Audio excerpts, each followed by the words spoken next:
मसूरी में लगातार हो रही मूसलाधार बारिश ने एक बार फिर भारी तबाही मचा दी है। मसूरी देहरादून मार्ग पर कोलू खेत के पास हनुमान मंदिर क्षेत्र में भारी भूस्खलन होने से सड़क पर मलबा और बोल्डर आ गई, जिससे करीब 1 घंटे तक यातायात पूरी तरह ठप रहा। लोक निर्माण विभाग ने जेसीबी मशीनों की मदद से मलबा हटाकर मार्ग को बहाल किया, लेकिन पहाड़ी में दरारें और ढील बोल्डर बने रहने से खतरा भी बरकरार है। वहीं पानी वाले बैंड क्षेत्र में भूस्खलन की चपेट में आकर एक रेस्टोरेंट पूरी तरह ध्वस्त हो गया और लाखों रुपए का नुकसान हुआ है। राहत की बात यह रही कि समय रहते सभी लोग सुरक्षित बाहर निकल गए। रेस्टोरेंट संचालक ने प्रशासन पर लापरवाही का आरोप लगाते हुए मुआवजे की मांग की है। प्रशासन ने लोगों से खराब मौसम में अनावश्यक यात्रा से बचने की अपील की है। नमस्कार, मेरा नाम ऋषभ पवार है। मैं यहीं का निवासी हूँ।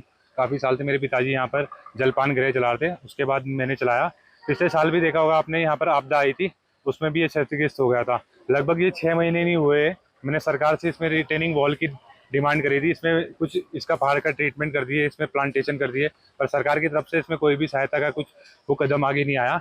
और ठीक कल की बारिश में ये ऐसा हुआ कि कल इतनी तेज भारी वर्षा के कारण मेरी पूरी दुकान में सारा सामान डैमेज हो गया। भारी मलबा के कारण सारी मिट्टी अंदर घुस गई और मेरा सारा सामान खराब हो गया। क्या कहना चाहिए, नुकसान बहुत ज्यादा हो गया। किसी तरीके से यहाँ कोई रह रहा था रात को, कोई खाई नहीं। देखो पिछला साल इसमें खतरा बन गया था, इसलिए मैंने क्या बोलते हैं उनकी रहने की व्यवस्था कहीं और कर दी थी। फिलहाल तो इसमें कोई जान मान का कोई खतरा नहीं हुआ, सिवाय इसमें मेरा सारा सामान का नुकसान हुआ। 2025 में जब आपदा आई थी तो आप ही को सबसे ज्यादा नुकसान हुआ, और इस बार भी जो आपदा आई आप ही का सबसे ज्यादा नुकसान हुआ। देखो 2025 की आपदा में मैंने भी काफी सरकार की सहायता के लिए बोला, पर फिर भी आखिरकार मेरे को खुद ही बनाना सारी कोशिश, और उसके तरफ मैंने अपने रिश्तेदारों से किसी मदद किसी सहायता लेकर अपने बल पे ये बनाया। फिर मैंने सोचा था थोड़ा काम धाम वैसे सही हो गया है।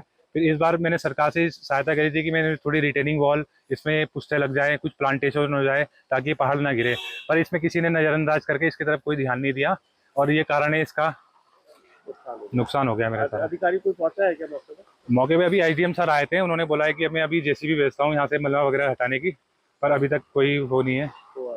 अभी तक सरकार की तरफ से कोई मदद नहीं है। मैंने सारे अपने जानने वाले सारे लड़के आसपास के गांव के ये आप भाई लोग सारे आ रखे हैं, मेरी मदद करा रहे हैं सुबह सामान निकालने में। लगभग कितना नुकसान हो गया होगा सर अब ऐसे कैसे बता चलें, अभी अंदर तो ऐसा है कि अभी घुसना भी वो है, खतरा है। उसमें अभी तक सारा सामान दबा हुआ है, और सारे फ्रिज वगैरह थे, अवन था, मशीनें वगैरह थी, अभी इस समय सारी डैमेज हो चुकी है। ये चीज़ें तो देखो लाइफ में चलती रहती है। अगर हम इन चीज़ों को देखेंगे तो हम कुछ नहीं हो पाएगा।